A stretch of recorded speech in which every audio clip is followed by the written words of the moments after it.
Sejarah Kerajaan Kediri. Kerajaan Kediri merupakan salah satu kerajaan bercorak Hindu yang pernah berdiri di wilayah Jawa Timur.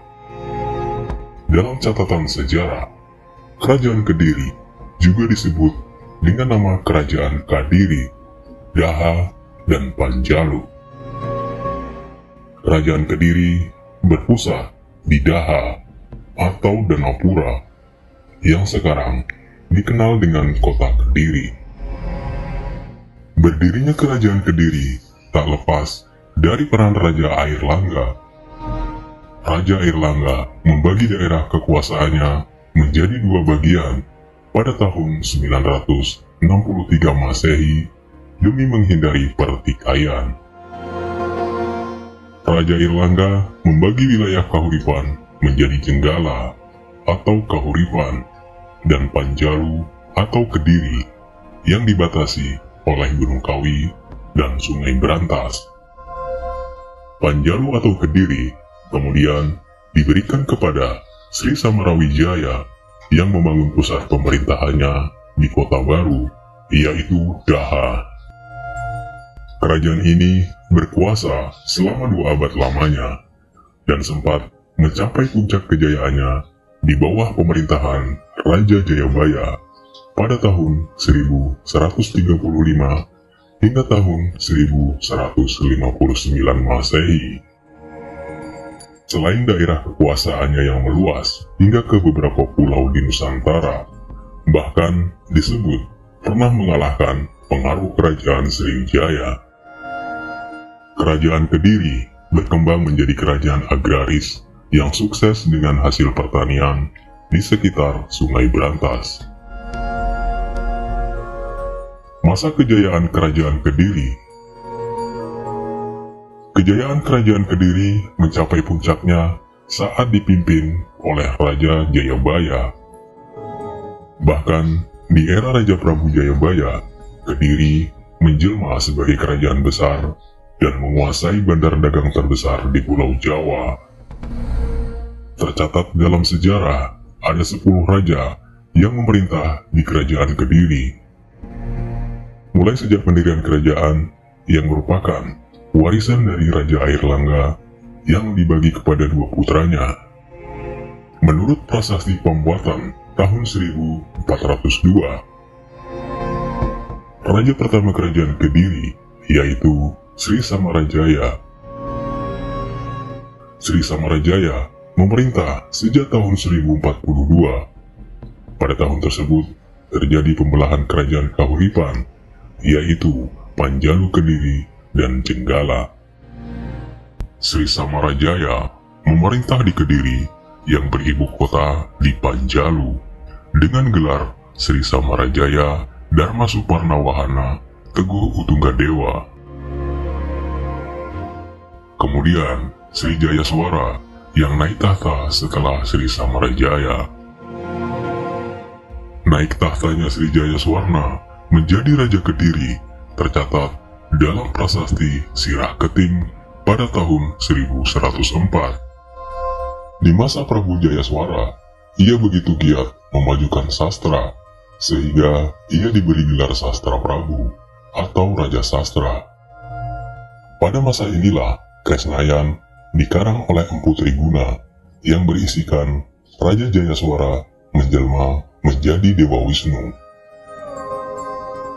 Sri Bameswara menjadi raja berikutnya yang memerintahkan Kediri di Panjalu. Sri Bameswara memerintah Kerajaan Kediri sekitar tahun 1117 hingga tahun 1130 dengan gelar abisekanya adalah Sri Maharaja Rakai Sri Bameswara Salakabuana. Sri Bameswara kerap menyebut dirinya sebagai Sang Juru Panjalu. Setelah sang raja meninggal pada tahun 1130 Masehi, Kediri diperintah Sri Jayabaya sekaligus menjadi raja terbesar di Kerajaan Kediri. Dalam catatan sejarah, Jayabaya memerintah Kerajaan Kediri kurang lebih tahun 1130 hingga 1160 Masehi. Setelah Jayabaya mangkat, kerajaan Kediri diperintah oleh Sri Saleswara yang diperkirakan memerintah pada tahun 1159 hingga tahun 1069 Masehi. Saat berkuasa, tidak banyak yang mengetahui pemerintahan sang raja karena keterbatasan peninggalan yang ditemukan. Sepeninggal Saleswara, kerajaan Kediri berturut-turut diperintah Ayaswara dan Koncaryadipa. Tak banyak yang tahu seluk-beluk raja-raja yang memerintah di masa ini.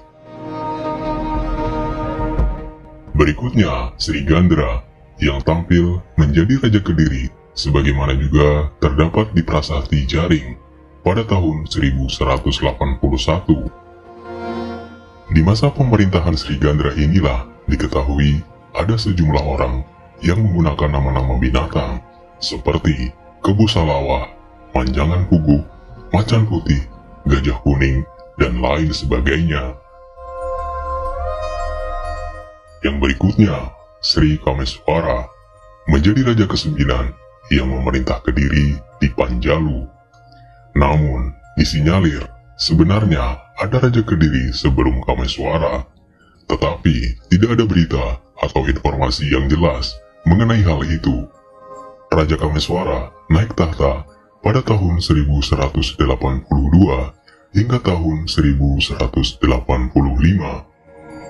Di masa Kameswara inilah kitab kuno Samaradana ditulis oleh Empu Darmaja.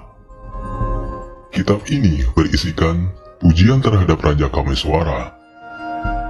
Tak hanya itu, kitab Lubdaka dan Wetan Sanjaya juga ditulis oleh Empu Tan Akung.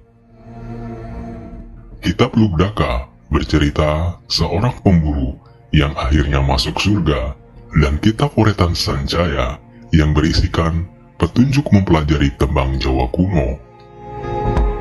Di masa Kameswara, karya sastra berkembang pesat dan mencapai puncak kejayaannya.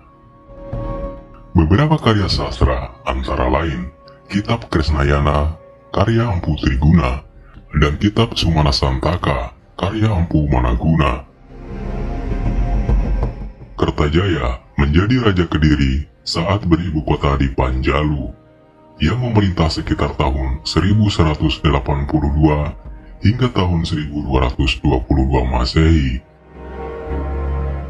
Ia memakai lencana Garuda Muka seperti Raja Airlangga.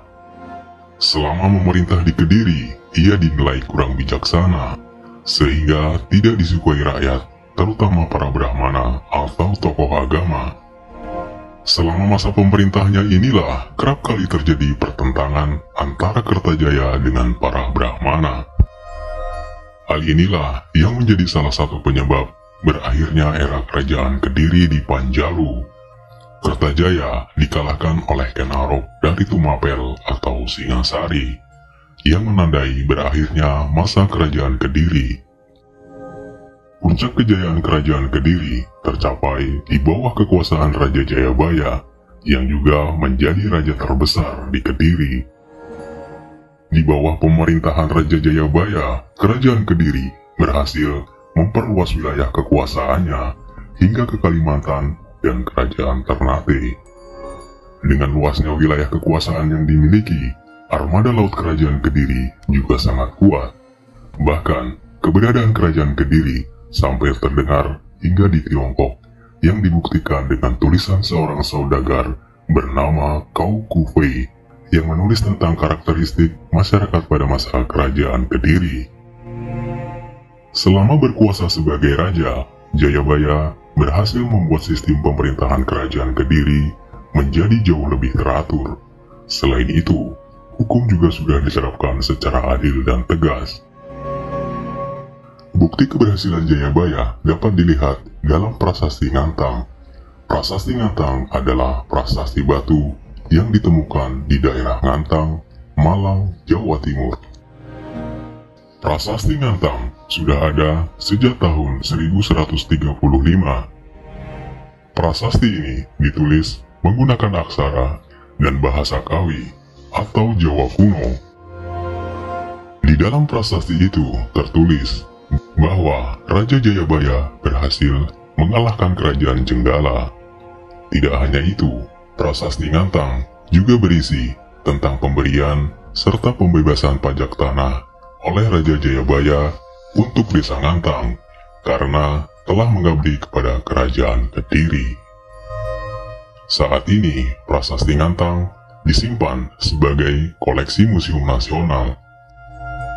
Untuk mengenang setiap jasa Raja Jayabaya, namanya diabadikan di dalam kitab Bharatayuda.